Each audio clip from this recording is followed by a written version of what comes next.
Nous arrivons donc au 79 cours du Shmirat HaLashon.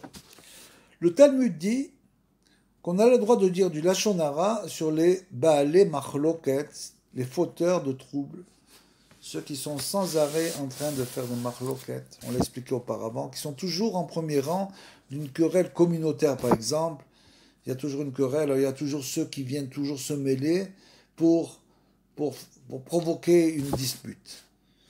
Et donc, on a le droit de dire de la Lashon Hara sur ces gens-là, parler contre ce genre d'individus, être les autres membres de la communauté, s'éloigner d'eux, comme on l'a dit, quand on voit qu'il y a un problème entre deux personnes, ou bien que soi-même on a subi un traumatisme, on a subi un problème avec telle personne. Si c'est de première main, et qu'on sait que cette personne est un mécréant, c'est-à-dire que c'est soit un menteur, un voleur, un tricheur, à ce moment-là, on doit dévoiler même son identité pour bien sûr que les autres ne tombent pas dans le piège, pour ne pas qu'il continue son travail sur les autres. Et c'est la même chose pour la communauté. Si cette personne, sans arrêt, revient pour créer une dispute, on peut dire celui de la Lashon Hara. Pourquoi ? Pour éloigner les autres gens de cette personne, de la communauté.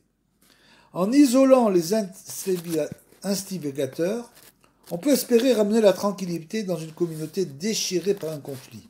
Le rave incontesté d'une communauté peut par exemple conseiller ses fidèles de s'abstenir de discuter avec certaines personnes pour ne pas leur donner l'occasion d'alimenter le feu de la discorde, parce qu'après ça va grandir, et finalement tout le monde va être contre tout le monde.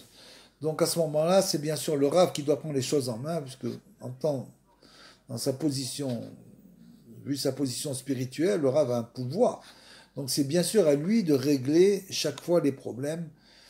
Il n'est pas uniquement là pour être le Shalat Sibour ou enseigner la Torah, il doit aussi régler tous les problèmes de la communauté. C'est pour ça qu'il est rave. Généralement, cependant, en dénigrant l'une des parties, on entraîne une escalade de calomnie réciproque, ça c'est clair. Et ce n'est pas le but visé que par les sages lorsqu'ils autorisent de dire du mal des Baalei Machloket, c'est-à-dire qu'il faut faire de manière extrêmement intelligente pour que finalement on arrive au shalom.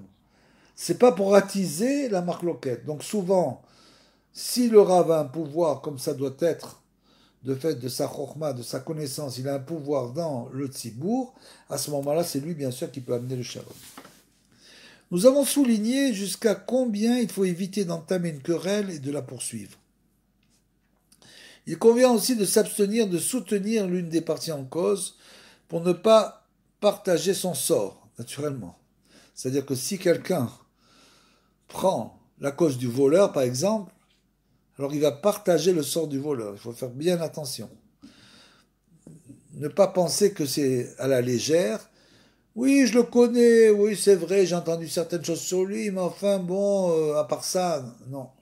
Si quelqu'un prend son parti, il va partager son sort.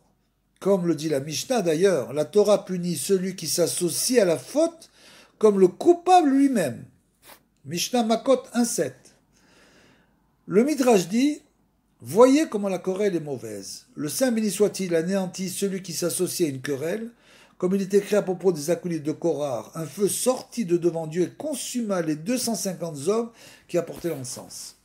Le Talmud nous enseigne, Rav dit, quiconque persévère dans la querelle transgresse un commandement négatif, comme il est dit, et qu'il ne soit pas comme Korah et son assemblée.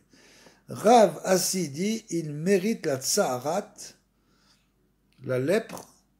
Nous avons déjà vu que selon le Sefer à Chaner, la pauvreté remplace parfois la tsaharat et rend le pécheur dépendant des autres, c'est-à-dire que finalement, l'homme va être appauvri, bien sûr, à cause de sa langue, sa mauvaise langue.